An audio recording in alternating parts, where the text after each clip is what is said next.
Les impersonnalistes, ils vont dire la forme impersonnelle est importante, mais la forme de personnelle, elle n'est pas importante, ils vont la rabaisser. Tandis qu'un personnaliste, il va rabaisser aucune forme. On ne va même pas rabaisser la forme du Brahman impersonnel parce qu'on la glorifie ici. Le Brahman impersonnel ici est glorifié. Tad Brahma Niskalam Anantam Ashesha Bhutam, la troisième ligne du verset. Ce Brahma est Niskalam, sans partie. Il est Anantam, il est infini. Et Ashesha Bhutam, c'est complet, mais c'est source de plein de choses complètes. Quand on a Ashesha, comme on a ici, juste avant, Ashesha illimité, Vasuda Adi, Vibhuti Binam. Alors, ce Brahman-là, même le Brahman qui est le Brahman impersonnel, est complet, infini et sans partie. Alors, c'est pour ça qu'on a vu que c'est un aspect de Vishnu. Ça pénètre tout. Il est illimité et sans partie. Connaissez-vous des choses sans partie? Combien il y a de parties dans votre voiture, par exemple? Des pièces. Il y en a beaucoup, hein? Si tu as une pièce qui ne marche plus, tu t'en vas au concessionnaire, il te charge un bras. Hein, ça arrive des fois. Une petite affaire de briser. Oui, 237 et 24.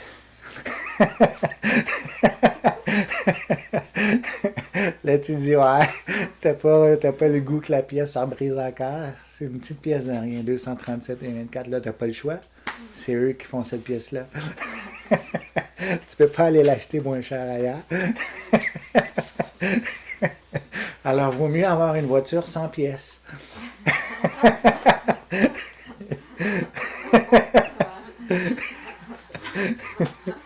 Ça brise moins. Ça coûterait moins cher. Alors, 100 pièces. Très difficile de trouver quelque chose sans pièces. Comme notre corps, il est fait de plein de pièces. Des milliards de cellules. Hein? On parle toujours d'un milliard. Et là, c'est assez important ici. De la même façon que l'âme, la conscience de l'âme illumine tout le corps qui est composé de milliards de cellules, le Brahman, lui, va illuminer tout cet univers composé de milliards de soleils et de planètes. Vasuda Adi. On a ici Vasuda, ces planètes, et Adi, c'est haute manifestation. Il manque un E à planète. Alors, haute manifestation, là, les planètes, les soleils, les lunes, toutes sortes de manifestations. Et tu as des galaxies complètes. Alors, on a ça ici, cette prière-là, qui est très, très, très vieille. C'est une très vieille prière qui est là depuis Brahma, ça veut dire des milliards d'années. Elle est en Inde depuis des milliers d'années. Et ça décrit l'univers de la façon très similaire à ce que la science moderne va décrire. Qu'on a des millions et des millions. Koti Kotishu. Koti, ça veut dire 10 millions. Mais Koti Kotishu, ça veut dire des dizaines de millions de dizaines de millions. C'est beaucoup, hein? Des dizaines de millions de dizaines de millions. C'est comme ça que les scientifiques ils vont décrire la chose. Parce que si tu regardes le ciel et puis tu regardes les étoiles, tu ne peux pas en compter tant de millions que ça. Mais par exemple, dans la Voie lactée, il y aura environ entre 2 et 500 millions de planètes. Entre 200 et 500 millions de planètes dans la Voie lactée. Voie lactée, c'est comme galaxie. Le mot galaxie, ça veut dire Voie lactée. C'est un mot comme ça. Alors ça, c'est juste notre Voie lactée, puis ça, la Voie lactée, mais c'est notre galaxie à nous. Et des galaxies comme ça, il y en a aussi des centaines de millions. Alors là, c'est un peu difficile de s'imaginer. Ça fait beaucoup d'étoiles. 200, 500 millions, disons. À la moyenne, il existe environ 250 millions d'étoiles dans une galaxie. Et puis là, tu as des groupes de galaxies qui vont se regrouper aussi par groupe de 250 millions de galaxies dans un groupe. Et puis là, tu as d'autres groupes comme ça. Et puis ces groupes-là de galaxies, ils se regroupent vers ce qu'ils appellent le grand attracteur. Ils ne savent pas c'est quoi.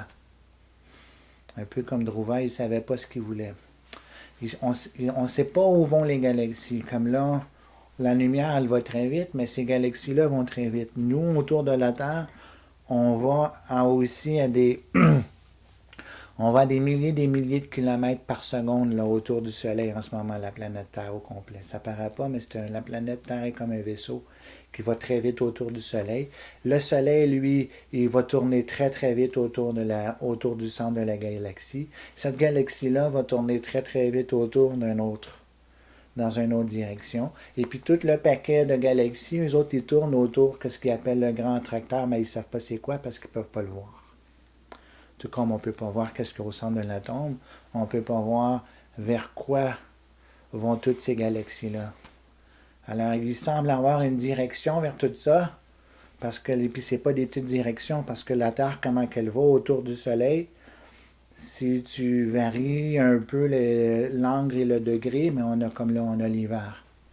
Fait que si la Terre serait encore un petit peu plus loin, l'hiver serait encore pas mal plus dur. Et puis ça n'en prend pas beaucoup, là. Que là, tu as un hiver tellement dur qu'il n'y a plus rien qui peut vivre. Là. Alors, c'est vraiment très, très précis, toutes ces choses-là. Et puis, si tu voles moindrement, pas selon la bonne ellipse, mais là, tu peux sortir du système solaire. Et puis là, tu n'as plus de soleil, tu n'as plus de vie. Alors, tout va vraiment à des vitesses vertigineuses, fantastiques, incroyables, mais on ne sait pas trop où ça s'en va, dans quelle direction. C'est pour ça qu'ils appellent ça le grand attracteur, qui est comme un autre nom de Krishna. Krishna aussi signifie celui qui attire tout. Alors, ultimement, selon la tradition védique, tout s'en va vers Vishnu de toute façon. Tout s'en va vers l'absolu. Mais la science moderne ne savent pas trop c'est quoi ce grand attracteur-là. Alors ici, là, on a une image là, qui paraît fabuleuse dans ce verset-là, mais la science moderne aussi a cette image-là aussi fabuleuse. L'univers est fabuleusement grand, fabuleusement fantastique, d'une variété très, très, très, très grande. Ashesha, ça veut dire illimité comme variété. Vasudhi Adi. Très grande. Et Vibhuti Binam. Vibhuti Binam, c'est... Binam, c'est varié. Et Vibhuti, c'est opulence. Alors, on voit dans une planète comment il y a une grande opulence de plantes, toutes sortes de plantes, toutes sortes d'animaux, toutes sortes de comportements dans chacun de ces animaux-là. C'est infini, toute la variété. Alors, toute cette variété-là qu'on retrouve, mais elle est toute illuminée par ce Brahman-là, qui lui est sans partie. Ça veut dire qu'il est vraiment partout, parce qu'il n'y a rien qui est son début et sa fin. Comme notre main, ben, elle commence ici, elle finit là. Ça, c'est la partie. Mais parce que c'est une partie, mais le Brahman est un Anantam infini et sans partie. Il n'y a pas un début, il n'y a pas une fin à ça. Très dur à concevoir pour le mental. Quelque chose sans début et sans fin. Tad Brahman Niskalam, sans partie, Anantam infini, Asheshabhutam, qui est complet en lui-même. Ça veut dire qu'il ne manque pas quelque chose à ce Brahman-là. C'est parce que c'est une manifestation de l'absolu, et les manifestations de l'absolu sont complètes comme l'absolu. Om Purnamada Purnam Purnat Purnam Udasyate Purnasya Purnam Adaya Purnam Eva Vashishyate. L'absolu est Purnam complet, et de lui viennent des choses complètes. Alors le Brahman en lui-même est complet. Même si c'est complet, ce n'est pas la manifestation la plus détaillée de l'absolu. Alors ici, le Brahman est glorifié, il n'est pas rabaissé. C'est pas qu'on va dire que le Brahman a ses secondaires. Non, ça va être décrit comme étant illimité, complet. Mais c'est décrit que c'est l'effulgence de l'absolu. L'absolu est Prabhavato, la source de Prabha qui est l'effulgence.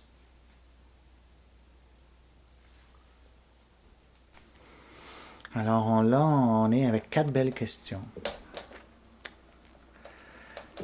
On va essayer des clarifier. Alors, je vais les nommer. Premièrement, il y a ici mention de transcendant et omniprésent. Est-ce que c'est la même chose? Deuxièmement, le Brahman impersonnel n'est-il pas indescriptible? Troisième chose, c'est bon, Vishnu, pourquoi qu'on n'en parle pas là-dedans? Et quatrième chose, qui illumine quoi? Selon ce verset-là.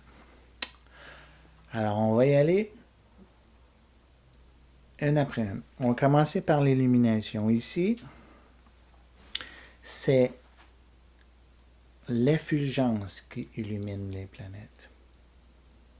Et cette effulgence-là, ultimement, vient de Govinda.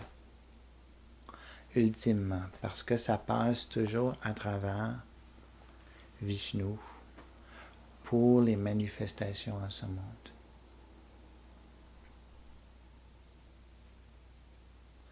Alors, ça répond un peu à 2 questions d'un coup. Le principe, c'est que toutes les Vaibhavas, les puissances, viennent ultimement de Krishna. Krishna est la source de toutes les puissances et il est la source de toutes les Vishnus. Et il donne cette puissance-là d'effulgence au Vishnu lui-même. C'est lui qui donne cette puissance-là d'effulgence au Vishnu. Et les Vishnus le manifestent. Et ultimement, cette puissance d'effulgence-là va se manifester à travers le Brahman impersonnel. Alors, ici, ce qui est important de comprendre,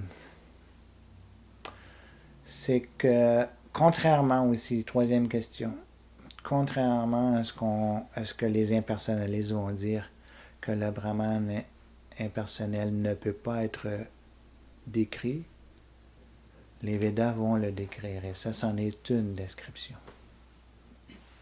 C'est eux qui disent que l'absolu, le Brahman, ne peut pas être décrit.